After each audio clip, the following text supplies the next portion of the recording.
Kementerian Hukum dan HAM terus berupaya meningkatkan kualitas SDM-nya melalui pelatihan rutin yang diselenggarakan oleh BPSDM Hukum dan HAM. Salah satu upaya pengembangan kompetensi sumber daya manusia di Kementerian Hukum dan HAM dalam rangka pemenuhan standar kompetensi manajerial jabatan administrator adalah diselenggarakannya pelatihan kepemimpinan administrator atau PKA. Pada tahun 2021 ini diselenggarakan pelatihan kepemimpinan administrator Angkatan 68 oleh BPSDM Hukum dan HAM yang diikuti oleh 40 orang peserta perwakilan pejabat administrator di lingkungan Kementerian Hukum dan HAM. Nama saya Rudy Hendra Pakpahan, Direktorat Jenderal Administrasi Hukum Umum. Suito di LPKA Manokwari. Soebur Rahman dari Lembaga Pemasyarakatan Narkotika Pamekasan Madura. Sofiana dari Lembaga Pemasyarakatan kelas 2B Purwakarta. Subarno dari Lapas kelas 1 Semarang. Tubagus M. Haidir dari LPK Maros. Usman dari Kantor Imigrasi kelas 2 non-TPI Kota Mobagu. Bibit Erianto Rahadian dari Lapas Terbuka Nusa Kambangan. Juga Ananto Putra, Kantor Imigrasi kelas 2 TPI Cilacap.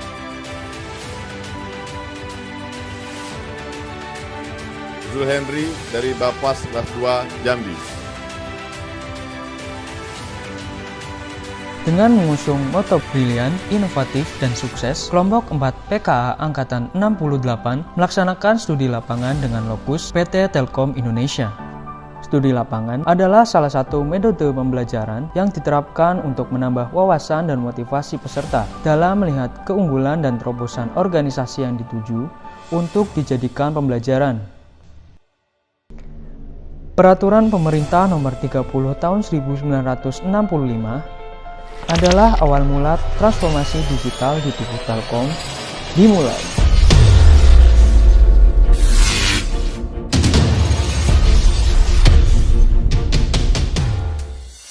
PT Telkom Indonesia memaknai transformasi digital dalam 3 hal utama, yaitu transformasi melalui teknologi shifting, culture technology shifting, dan dampak bisnis. Teknologi shifting adalah upaya Telkom menciptakan hal yang sebelumnya dilakukan secara manual, saat ini dilakukan shifting teknologi agar lebih mudah diakses, mudah digunakan, lebih cepat, efektif, dan efisien. Upaya ini disebut digitasi. Sedangkan culture technology shifting adalah upaya merubah budaya pengguna yang sebelumnya enggan menggunakan teknologi digital. Saat ini dilakukan upaya penggeseran budaya penggunaan teknologi.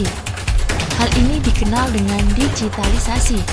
Dampak bisnis adalah ujung dari transformasi digital di mana pengguna harus merasakan manfaat dan dampak transformasi digital yang telah dilaksanakan oleh PT Telkom.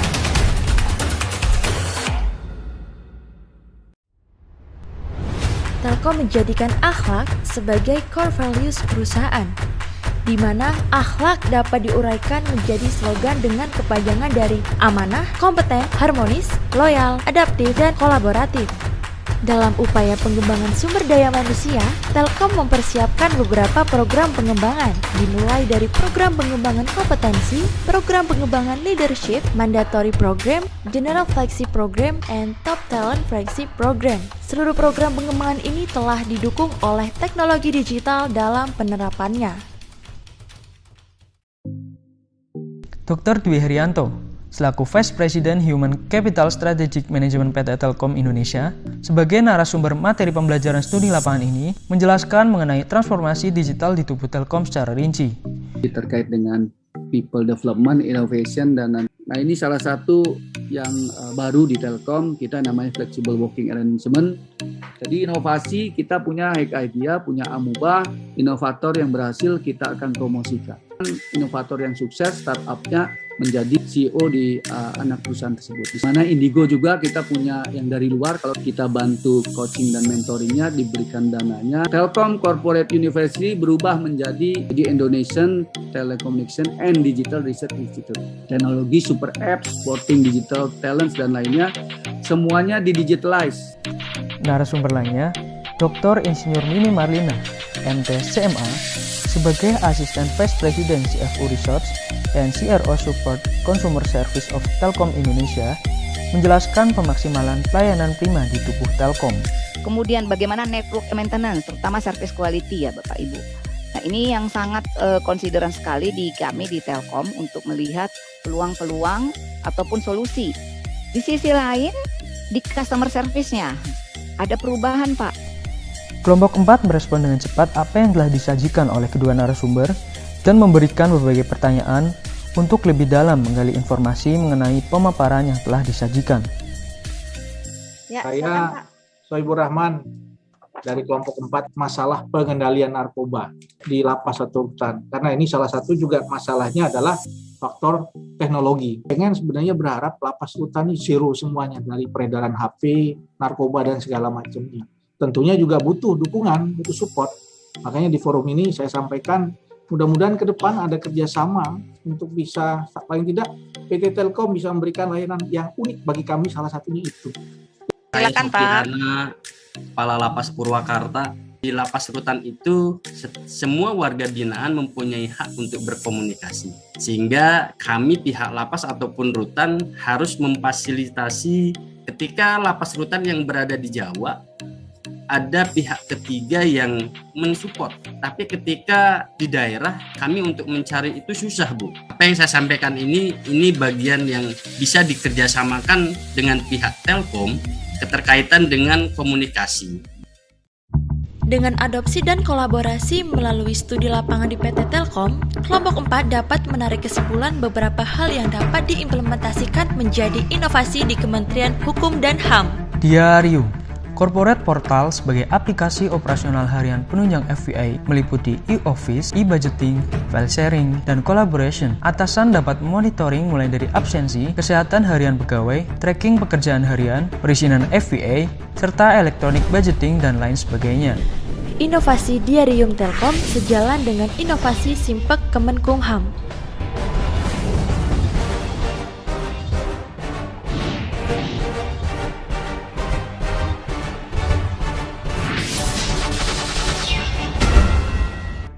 Dalam upaya pengembangan ilmu pengetahuan, Telkom memiliki inovasi berupa DigiLearn, sebuah program corporate university guna menunjang learning dan knowledge management karyawan untuk meningkatkan kemampuan personal karyawan. Berbagai digital tools tersebut ditunjang oleh berbagai inovasi lainnya dalam aplikasi Cognition, sebuah layanan dan fitur Telkom Digital Learning yang memfasilitasi karyawan mulai dari virtual discussion, expert online sharing, virtual learning interactive class, micro video learning, digital library, dan innovation management platform melalui IdeaBox. Inovasi DigiLearn dan Cognisium sejalan dengan Kemenkumham Korpu, di mana dalam pengaplikasiannya dapat mengacu dengan apa yang sudah dilaksanakan oleh PT Telkom dengan menyediakan berbagai macam produk digital untuk mengembangkan pengetahuan dan kompetensi pegawai, baik secara telekonferensi, video learning, digital library, webinar, atau diskusi online.